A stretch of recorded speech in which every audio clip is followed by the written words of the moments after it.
Free software is the first battle in the liberation of cyberspace. Who controls your computer? Is it you? Or is it some big company that's really controlling it? Well, what is a computer? A computer is a universal machine. It will do any computation you want it to because you give it a program that says what the computation is that you want. So the computer only knows how to get out an instruction and do it, and get out another instruction and do it. The program has the instructions. It says what to do. So by writing the right program, you can make it do anything. Well, almost anything.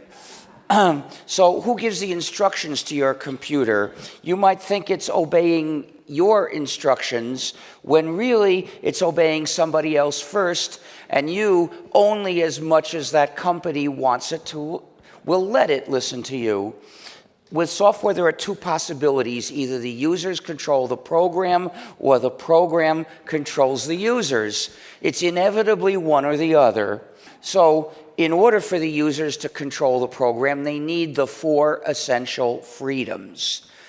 And that's the definition of free software. Free software respects the user's freedom and community. Now, we often call it libre, using the French or Spanish word, pronounce it as you like. The point is, that's what we mean. We don't mean it's gratis. We're not talking about price. We're concerned with your freedom. And we sometimes say free/libre to show that. So freedom 0 is the freedom to run the program as you wish for whatever purpose. Freedom 1 is the freedom to study the source code of the program and change it so it does the computing you want it to do. But what is the source code? Well, every program typically will have 2 forms. There's the form that you can read and you can understand if you know the programming language. That's the source. That's what programmers write and change. Then there's the executable, which is a bunch of numbers which even a programmer can't figure out. If all you get is the executable, it's a horrible pain in the neck to figure out what it does, and even harder to change it. So to give you the real possibility to study and change it, they've got to give you the source code. That's a requirement.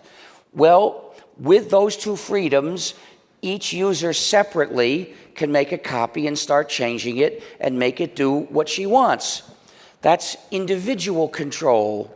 But what if you're not a programmer? You look at the source code and you don't understand it. Individual control isn't enough. We also need collective control, which means any group of users are free to work together to adapt the program to what they want.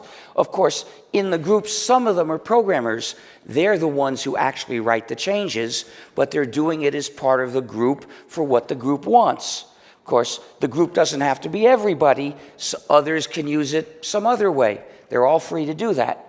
So collective control requires 2 more essential freedoms. Freedom 2 is the freedom to redistribute exact copies, to make the copies and then give them away or sell them when you wish. And freedom 3 is similar, but it's for your modified versions. You're free to make copies and then give them or sell them when you wish. So if you do have these freedoms, then it's free software. The users control the program. But if any of those freedoms is missing, then the users don't control the program. Instead, the program controls the users, and the developer controls the program. So that means this program is an instrument of unjust power for its developer over the users. That means the users don't have freedom. That's non-free proprietary software, which we got to get rid of. Well, when you've got proprietary software, what happens? Sometimes the program snoops on the user. Sometimes it tracks the user. Sometimes it restricts the user and stops users from doing what they want to do. You can see that the blue ray is your enemy. Sometimes the software remotely deletes books, as Amazon did with 1984. Sometimes the developer compels users to install a harmful upgrade. by threatening to take away other functionality if it's not installed, as Sony did. And sometimes they can even forcibly change the software at a distance, as Microsoft can with Windows through the universal backdoor. So sometimes they even sabotage users, as Microsoft does when it tells the NSA about bugs in Windows so it can use them to attack people's computers. Well, what you get is basically, with proprietary software, the owner has power over the users and takes advantage of this power, putting in those various malicious functionalities to hurt the users. Of course, they don't do this because they're sadists. They're doing it just for money, for greed. They have various ways that they can profit from having this power over users, which does not make it even the tiniest bit less evil. But they have no shame about it. They have conferences where they talk about the latest ways they can take advantage of users through the power they have. Basically, proprietary software, which is now from almost all the users of proprietary software, they're using proprietary malware. It's software for suckers. So how do you stop being the victim?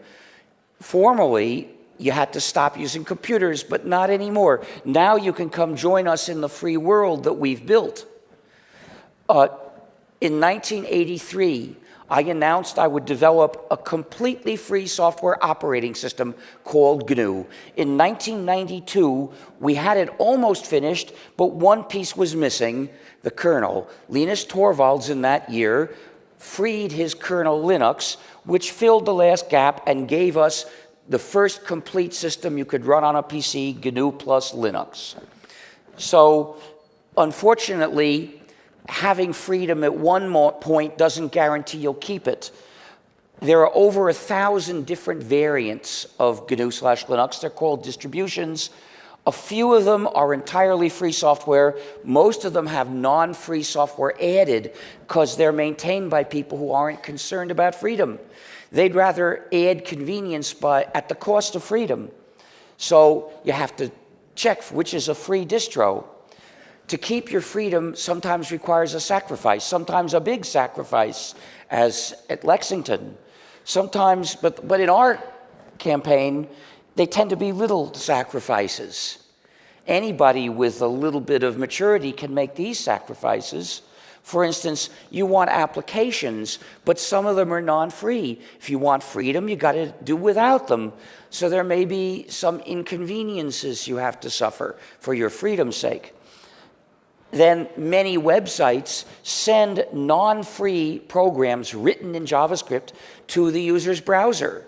If you don't want to run non-free programs, you should install Libre.js, which keeps out non-free JavaScript.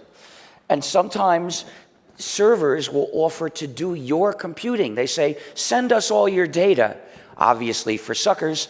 Then the server does the computing and sends you back the results. But you're not supposed to think about what's happening because it's a cloud and you don't see what's going on. Well, you should look. It's service as a software substitute, and it takes away control of your computing. So a large fraction of the world's web servers are running GNU/Linux and other free software. But I think the most important computers to put freedom in are your computers, not companies' web servers. They deserve freedom also. But above all, it's people that deserve freedom. So we need to advance, and to do that, we have to cross obstacles. One of them is there are big companies that make a lot of money by having control over users, and they don't want to let us advance. We have to overcome their opposition. Another is that the mainstream media don't talk about free software. They have a term that they use to bury these ethical issues. They say open source instead. Now, it talks about more or less the same programs, but with different ideas, where free software activists say, this is a matter of right and wrong. Users deserve freedom. We demand freedom. The people who say open source, they don't want to say that. So instead they say, let the users change the software and redistribute it, and they'll make the code better. They'll fix some bugs. It may be true, but it's a less important issue. If we want to keep our freedom, we've got to talk about freedom. So say free software and you're helping us every time. Another obstacle is that lots of schools teach non-free software, which is basically like teaching the kids to smoke tobacco. It's implanting dependence, which is the opposite of what schools should do. A school should prepare citizens to live in a strong, capable, independent, cooperating, and free society, which means teaching free software in the school. But there's another reason to do that for education. Some kids want to become programmers. They're curious. They want to know how the programs work. Well, the one who's studying a free software can understand it. The one who's studying a non-free program can't learn anything because the knowledge in the non-free program is withheld, denied to the students. So to uphold the spirit of education, the school should make sure its programs are free. But there's an even more important reason. Schools should teach the spirit of goodwill, the habit of helping other people. So the class should say, if you bring a program to class, just as if you bring cookies to class, you've got to share it with everyone else. Can't keep it to yourself. You've got to share the source code so other people can learn. So don't bring any proprietary software to this class. The school has to set a good example by following its own rule. It should bring only free software to class, except as a reverse engineering exercise. Another obstacle is there's hardware we don't know how to write free software for because they won't tell us how to use the hardware. That's shocking. They want to sell you the product and they won't tell you how to use it. They say, here's a non-free program you can use, run it and shut up. Don't bother us. Well, how do we find out how to run that hardware? With reverse engineering, you've got to study all those zeros and ones to figure out what they really do and write down how to use that hardware so someone else can write the free program to do it. It's hard work, but it can be done. If you want to make a big technical contribution, that's what you should do. Each new activity of life can bring with it new human rights that are necessary. And the human rights depend on each other. If you lose one, it becomes harder to maintain the others. So nowadays, computing is so important in society that the freedoms of free software are among the human rights that society must establish and protect. Thus, how to help? Well, you can write free software. You can organize groups to campaign and persuade schools and governments to move to free software. You can help other people when they have trouble using free software or help them install it.